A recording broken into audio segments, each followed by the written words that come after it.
Well, the BMA said that their dispute was about pay, so the government gave the resident doctors a 28.9% pay rise.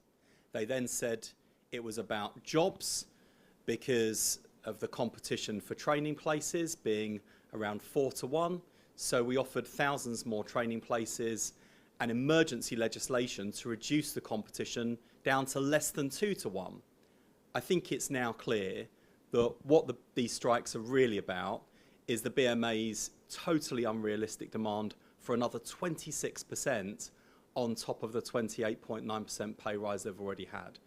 Not only do I think that is unreasonable and obviously unaffordable, I offered to postpone these strikes, to reschedule them for January because of the enormous risks to patients and the NHS at the worst possible time given the enormous pressures we're seeing and the disruption caused by flu.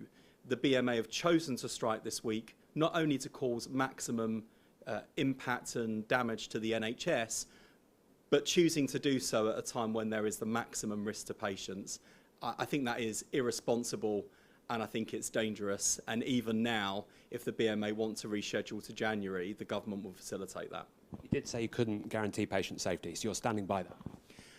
We have been clear that for strikes to go ahead this week, it represents the biggest risk to patients and to the NHS because of the enormous pressures on the NHS as a result of flu, the scenes we're seeing in emergency departments as it is at what is one of the busiest times of the year for the NHS. That's why the government offered to facilitate rescheduling the strikes for January.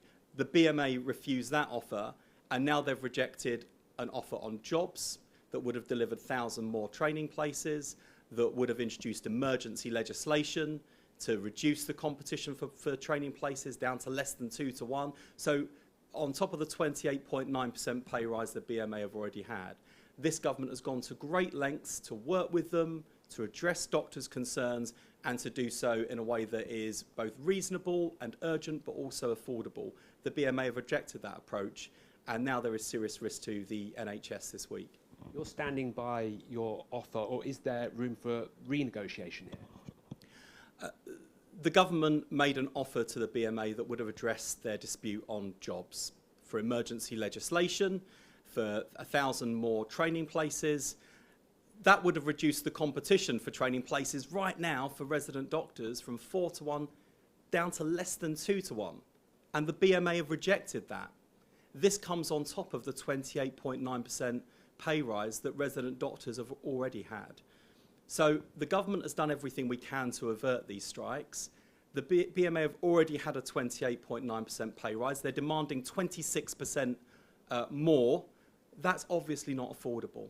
And even at this last minute, I have said to the BMA, if you want to rearrange your strikes for January, to minimise the risk of harm to patients, to avoid disruption to fellow doctors ahead of Christmas, the government would facilitate that. But the BMA have rejected that too. I think that goes to show the kind of BMA that we are dealing with, and the fact they are choosing to strike this week at a time to inflict maximum damage on the NHS, but also at a risk of serious harm to patients, I think is unconscionable.